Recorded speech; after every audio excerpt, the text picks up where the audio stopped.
Our second speaker is Professor Romas Vastokas from the Department of Anthropology in Trent University, whose article I'm sure many of you have seen in the Globe and Mail recently, proposing the second Nuremberg trials to try Soviet war criminals. He's very kindly agreed to come before us and speak not necessarily on the politics suffering, but he'll make his position very clear.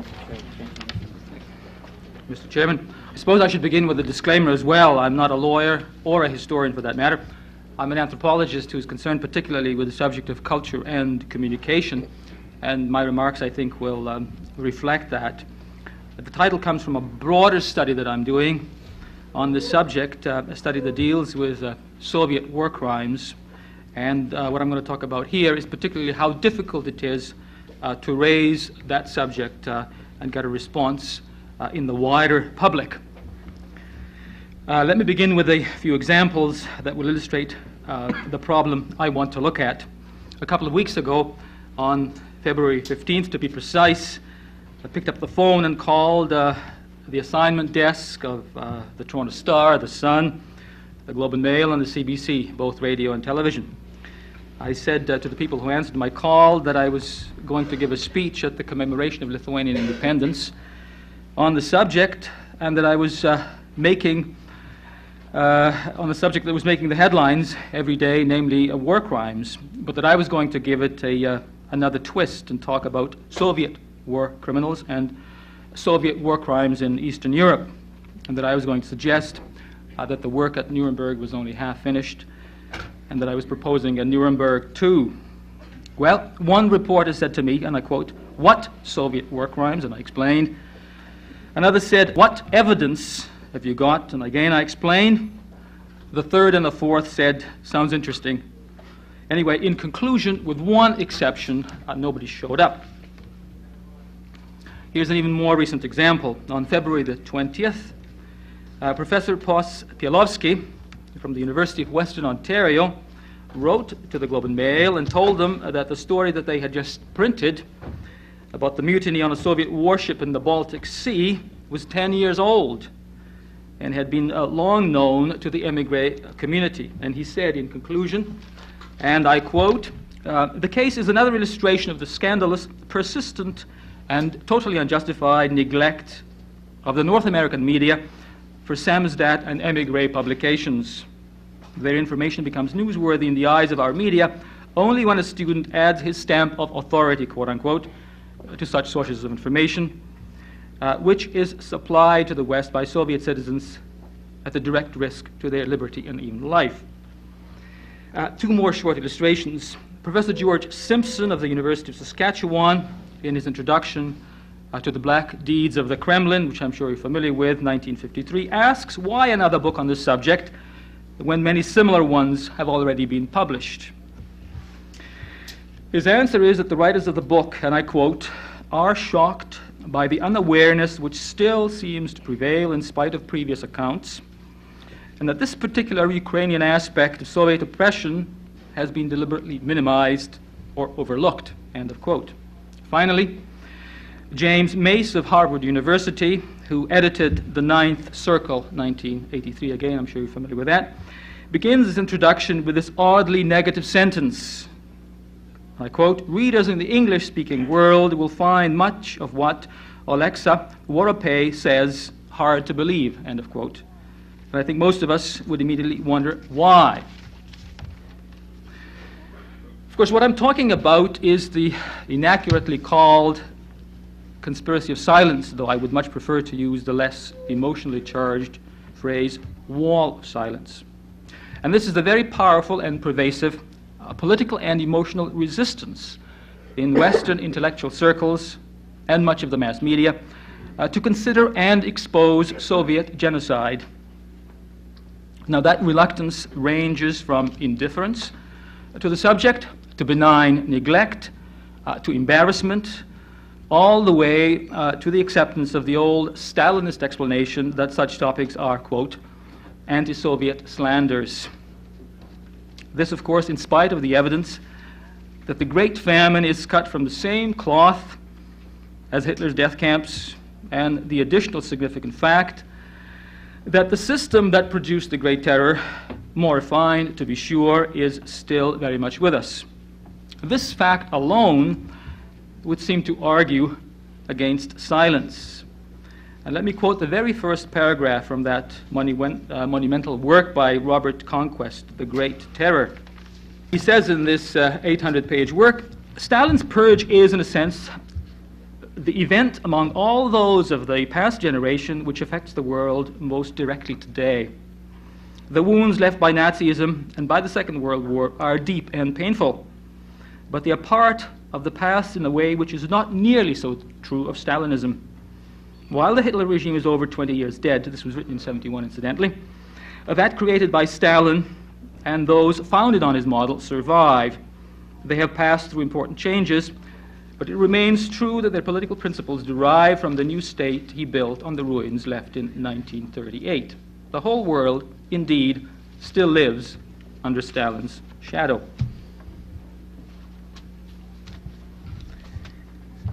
Now, the reason why I raise this issue in the present context is that very often whatever we say or write or do stays within the confines of the initiated and the converted. And that perhaps to know why this wall of silence is there, or at least to contribute to that knowledge, is to contribute a little to the solution of the problem that it raises.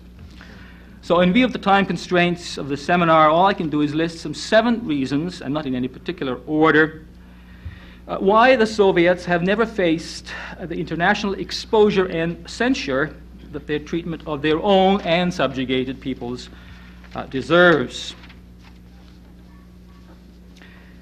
Now, at the top of the list is the ever-present political reality of having to deal with the Soviets on a multitude of issues, as well as, of course, the legacy of the times when the Soviet Union was an ally against the Axis. So either for old time's sake or to sweeten the atmosphere of the negotiating table, it is said we have to go easy on the Soviets.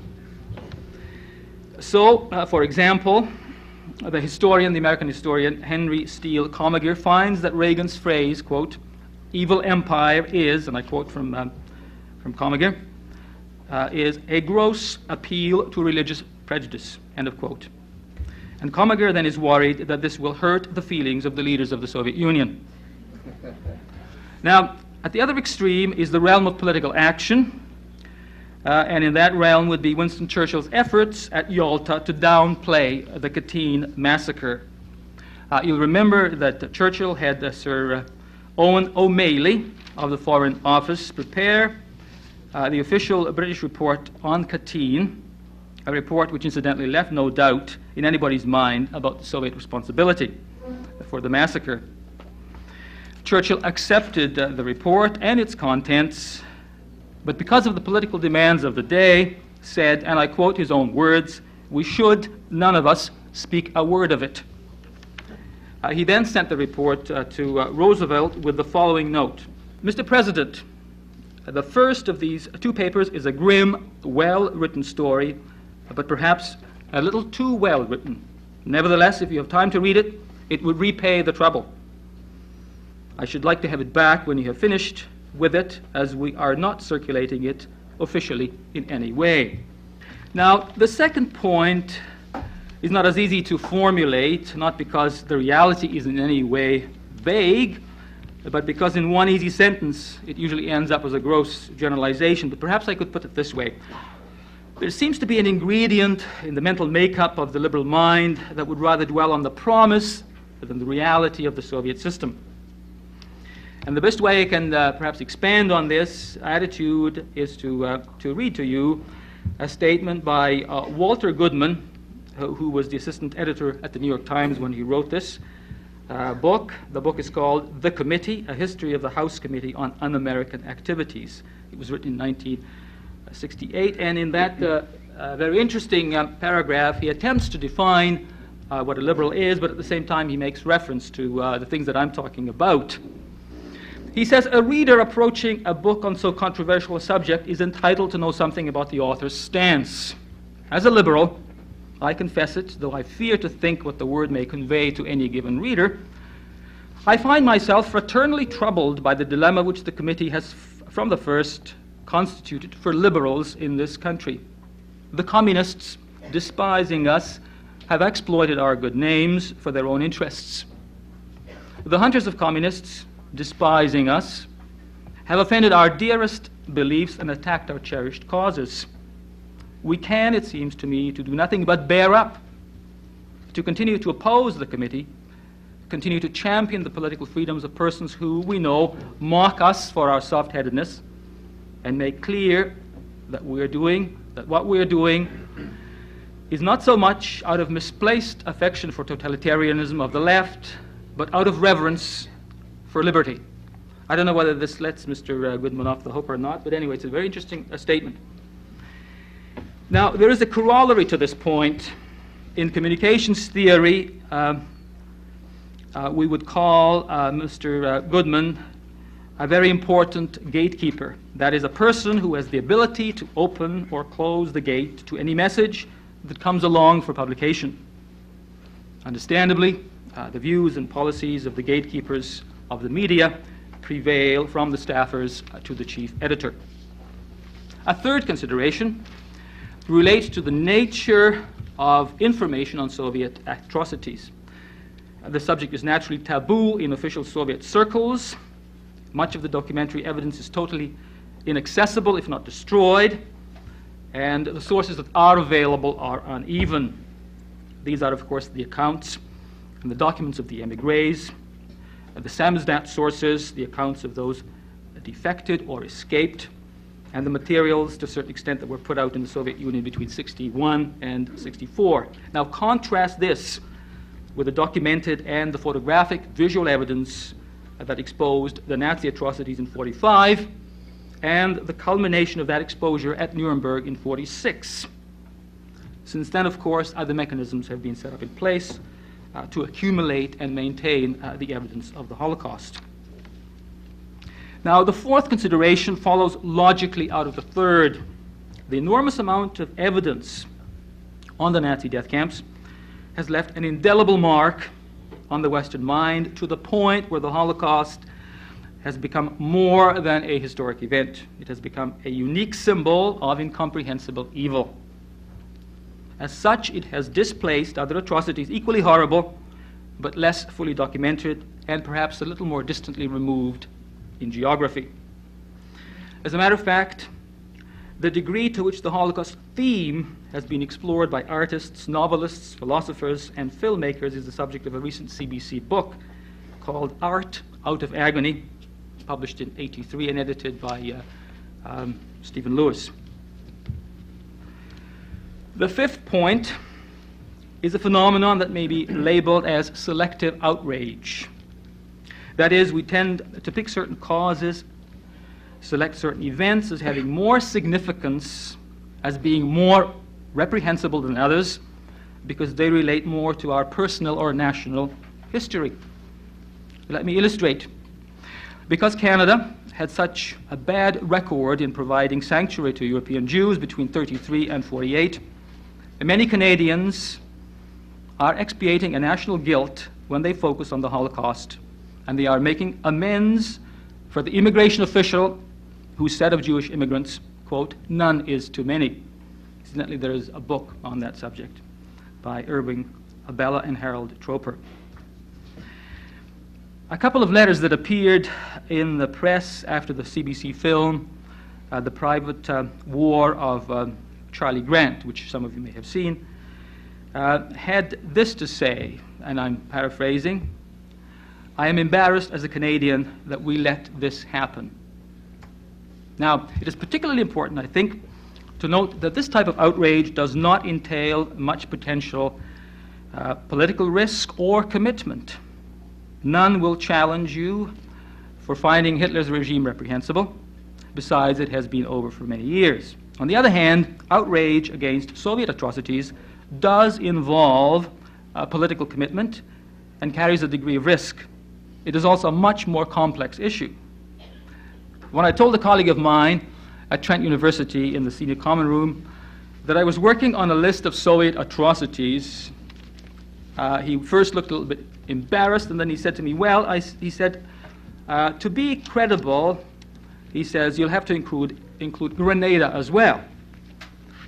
This does reflect not only the complexity of the situation, but I think also the what I called the liberal mental makeup.